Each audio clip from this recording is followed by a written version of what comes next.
Tax की दरों में कटौती।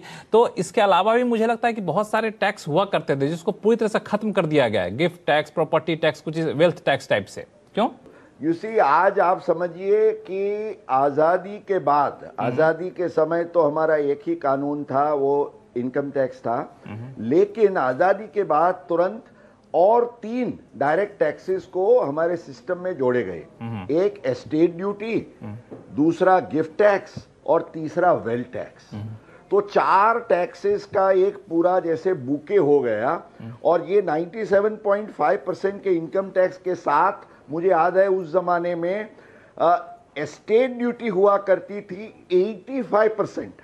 अगर किसी का अवसान होता है और 20 लाख रुपए से ज्यादा उसकी एस्टेट है तो 85%, 85% का एस्टेट ड्यूटी लगता था। 5% का वेल्थ टैक्स का मैक्सिमम रेट था और गिफ्ट टैक्स भी 55% तक पहुंच गया था। तो ये एक पूरा माहौल था।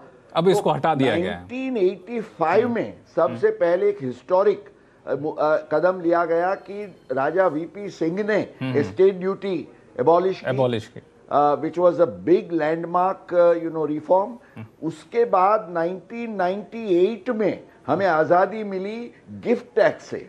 और फाइनली जो एक वेल्थ टैक्स भी बचा हुआ था वो 2016 में जेटली जी ने हमें उससे आजादी दिलाई। बिल्कुल। और ये तो 4 में से 3 टैक्सेस से तो हमें आजादी भी मिल चुकी है। बिल्कुल, मुझे लगता है कि बहुत ही सौभाग्य की बात है कि आप उन सारी आज़ादी के चश्मदीद गंवा रहे हैं और सबको अपनी आंखों के सामने देखा भी है और लोगों को बताया भी कि इस आज़ादी के मायने क्या है।